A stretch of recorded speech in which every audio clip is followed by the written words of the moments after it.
자, 이 3억으로 집을 취득하기에는 조금 부족하죠. 그러기 위해서 제가 생각한 최대한의 금액, 30대 초반에 얼마까지 증여세 없이 받을 수 있다? 1억 5천을 더 받을 수 있다. 자기 자금으로 조달하는 금액이 6억 5천, 그 다음에 빌린 금액이 3억 5천 해서 이렇게 10억 원이 완성이 되었죠. 합계에 10억 원을 적어주시고요. 이렇게 해서 4억 5천을 확보한다면 여기서부터는 10억짜리 주택을 취득하는데 상당히 마음이 편안해집니다. 절세는 염지훈. 안녕하십니까? 학교에서 절대 알려주지 않는 세금으로 부자 되는 방법을 콕콕 찍어주는 세금학교 1타 강사 염지훈 세무사입니다. 지난 시간에 우리는 자녀에게 합법적으로 3억 원 주는 방법을 알아봤습니다. 이번에는 그 돈을 모아서 집을 살 때 자녀에게 최대 1억 5천만 원을 더 주는 방법을 알려드리려고 하는데요. 오늘 또 역시 좋은 정보니까 좋아요, 구독 꼭 눌러주세요. 절세는 염지훈.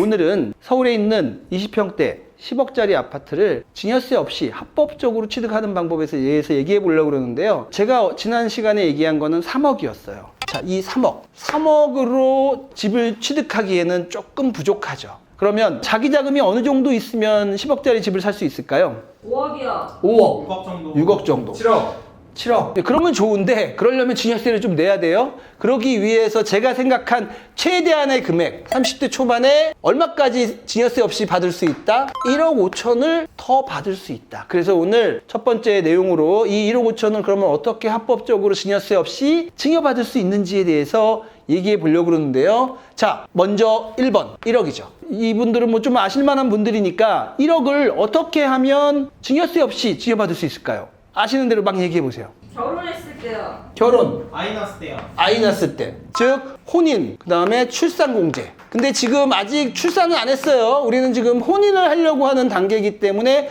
혼인일로부터 2년 이내에, 2년 이전까지 우리가 1억 원을 증여세 없이 지난 시간에 배운 3366과 관계없이 추가로 증여받을 수 있다. 이거는 양가집에서 받을 수 있는데 우리는 한쪽, 남자 쪽에서 오늘 일단 증여받는 거를 가정해요. 그렇게 해서 이 1억 증여세 신고해야죠. 출산해서 또 받을 수 있나요? 이런 질문 굉장히 많이 하는데 혼인과 출산은 중복이 안 된다. 근데 혼인할 때 5천 받고 또 출산 이거는 가능해요. 합의 1억을 넘을 수 없다. 그러니까 저는 좀 아쉬워요. 출산하면 또 해줬으면 좋겠어요. 네. 자, 두 번째, 혼인을 가정하고 있는데 우리가 주변에 결혼할 때 뭘 보내죠? 축의금이. 축의금을 보내죠. 청첩장을 받고 결혼식장에 갈 때 축의금을 들고 가죠. 입금해 주는 경우도 있지만 현금으로 결혼식장에서 이게 접수를 하죠. 접수한 이 돈이 상당히 커요. 저도 결혼할 때 상당히 많이 금액이 이제 접수가 됐는데 그 금액으로 보통 일반인들은 그 돈을 어디다 써요? 밥값이요. 밥값, 또 식장, 예식장 꽃값 이런 걸로 막 쓰죠.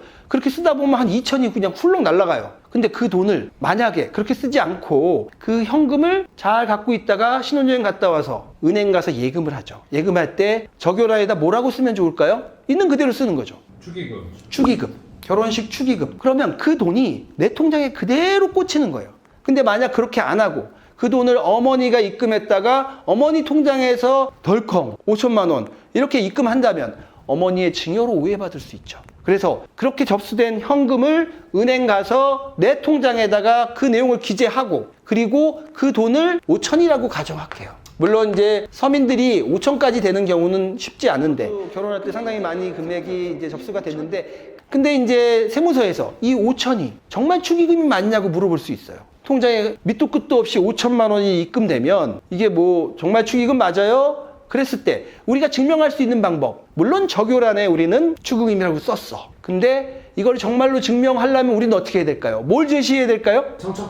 청첩장 앤드 축의금 장부요. 축의금 장부를 우리는 웬만하면 갖고 있죠. 거기 사실 또 금액이 기재가 되기도 하고요. 그래서 그게 5천만 원이라고 그러면 세무서에서 이상하게 생각할 텐데 정말 5천만 원이라면 이 5천만 원은 증빙이 될 수 있어요. 그런데 부모의 축의금을 내가 받는 거는 사실 문제가 될 수 있으니까 내 앞으로 접수된 그 축의금, 그게 증여세 없이 받을 수 있는 5천이어야 합니다. 이렇게 해서 4억 5천을 확보한다면 여기서부터는 10억짜리 주택을 취득하는데 상당히 마음이 편안해집니다. 근데 축의금 더 받으면 어떻게 해요? 축의금을 더 받는다는 게 뭐죠? 6천, 7천만 원 받으면 어떻게 오! 하나요? 6천, 7천만 원을 받는 사람도 있죠. 그런 사람은 제가 아까 말한 것처럼 현금 입금하고 그 대장을 충실하게 만들어 놓는다면 아무리 세무서에서도 그거를 문제 삼기는 쉽지 않죠. 그런데 한 명당 사회 통념상 적당히 해야겠죠. 기념일 입금을 막 수백만 원 하면 안 되듯이 축의금도 통상의 비과세 한도를 넘으면 그것도 또한 증여 문제가 생길 수 있다는 거 기억하십시오. 축의금 장부 그냥 거짓말로 만들면 어떻게 해요? 축의금 대장이 축의금이라는 것도 통상의 개념을 넘어서는 안 되고요. 만약에 그 금액이 7천, 8천, 9천, 1억 이렇게 올라간다면 그것도 또한 세무서의 조사 대상으로 선정될 수도 있습니다. 모든 건 너무 과하면 안 된다는 거 잊지 마십시오. 세무사님은 결혼할 때 축의금은 얼마 들어왔어요? 저는 30대 초반에 했는데 그때 좀 제가 핵인싸잖아요. 그래갖고 그때 한 3천 정도 들어왔던 것 같아요. 그래서 저도 대장이 솔직히 아직까지 갖고 있어요. 누가 얼마 줬는지 아직도 관리하고 있습니다. 이거 인정해줘야죠. 그럼 갖고 있어야 돼요. 자, 저를 찾아오는 많은 분들, 자금 조달 계획서 때문에 골머리를 썩는 분들이죠. 그런데 그분들에게 만약 4억 5천만 원의 사전증여가 있었다면 굉장히 편안해지실 분들이죠. 그러면 그 문제의 자금조달 계획서 작성 대상이 무엇인지 한번 얘기해 볼게요. 투기 가열지구, 조정 대상 지역의 주택이라면 얼마? 얼마 이상? 금액에 상관없이. 그렇지요. 금액에 상관없이 작성 대상이고 그 외의 지역이라면 얼마? 6억. 6억. 좋아요. 많이 하시는 분들이 오늘 오셨는데 법인의 주택 취득은 무조건이다. 그래서 그 일정한 토지도 제출 의무가 있다. 그래서 제가 지난번 영상에서 2016년, 즉 8년 전의 부동산 취득에 대해서는 자금 출처 조사가 나온 적이 있다 이렇게 말씀드렸어요. 그랬더니 2016년도에 무슨 자금 조달 계획서 작성 의무가 있냐? 없었다 이렇게 얘기하셨어요. 자금 조달 계획서는 언제부터? 2020년도부터 작성 의무화가 됐고요. 자금 조달 계획서 작성과 관련 없이 세무조사 선정이 될 수 있다는 거죠. 꼬마 빌딩은 자금 조달 계획서 작성 의무가 없는데도 자금 출처 조사가 나오거든요. 그런데 자금 조달 계획서 작성 의무가 있는 자가 부동산 매매 계약일로부터 며칠 이내? 30일. 30일 이내에 제출을 안 하거나 허위 제출하면 어떻게 되죠? 가태료가 나올 수 있으니 기한도 엄수해야 되고 정확하게 작성해야죠. 가장 완벽한 세금 절세 기술. 제 책이죠. 지금 거의 베스트셀러에 지금 육박했는데요. 그 책 저의 공저자인 최승혁 세무사님께서 어떻게 자금조달 계획서를 작성하는지 실제 사례를 통해서 설명해 드리도록 하겠습니다. 절세는 염지훈. 안녕하세요. 저는 세금학교 2타 잠시만요. 1타 강사 안녕하세요. 저는 세금학교 1타 강사를 꿈꾸는 2타 강사 최승혁 세무사입니다. 저는 오늘 10억 원짜리 주택을 취득하려고 하는데 제가 자금 조달 계획서를 어떻게 쓰면 좋을지 한번 작성을 해볼 건데요. 일단 상황은 제가 지금 예금 3억 5천이 있고 그 다음에 부모님, 아버님으로부터 1억 원 증여를 받을 거고 그 다음에 부동산 처분 대금 2억 원을 가지고 있다는 상황에서 한번 작성을 해볼게요. 이제 자금 조달 계획을 쓸 때 자기 자금과 차입금으로 나눠서 쓰는데요. 아까 설명했던 대로 저는 예금 3억 5천만 원이 있고요. 그 다음에 아버님한테 이 부동산을 취득하기 위해서 1억을 받았다고 가정을 한다면 여기 증여 상속 란에다가 1억 원을 쓰시면 되고 아버님 직계준비소 관계부 이렇게 쓰시면 되고요. 그 다음에 부동산 처분대금 2억 원을 제가 가지고 있는 상황입니다. 이 부동산 처분대금에는 임차보증금을 회수한 그런 금액도 포함되는 거예요. 이렇게 6억 5천 자기 자금으로 조달할 계획인데 여기까지는 쉬우니까 어느 정도 이해하셨죠? 네. 네. 그 다음에 제가 아까 10억 원짜리 주택을 취득한다고 했잖아요. 그래서 지금 3억 5천 원이 부족한 상황인데 부족한 금액 중 3억 원을 주택담보대출을 받을 계획입니다. 그래서 금융기관 대출 3억 원을 여기다 작성을 해주시고 주택담보대출 어떤 대출 종류인지 여기 써주시고요. 그 다음에 이 주택담보대출이 있는 경우에는 기존 주택을 갖고 있는지 없는지 여기다 체크를 해주시면 되는데 저는 기존 주택이 없으니까 미보유에 체크를 하겠습니다. 그리고 팔 거니까 없는 건가요? 그건 아니고요. 제가 이번에 이 주택을 취득을 할 건데 주택담보대출을 받을 거고 기존 주택이 없기 때문에 새로 이제 자금을 조달한다고 그렇게 쓴다고 보시면 될 것 같습니다. 부동산 처분 대금 있으면은 이 처분 대금은 임차 보증금이라서 제가 이제 전세 들어가서 살 때 그 지급한 거고요. 제가 주택은 없었다. 이번에 새로 주택을 취득하고자 하는 과정입니다.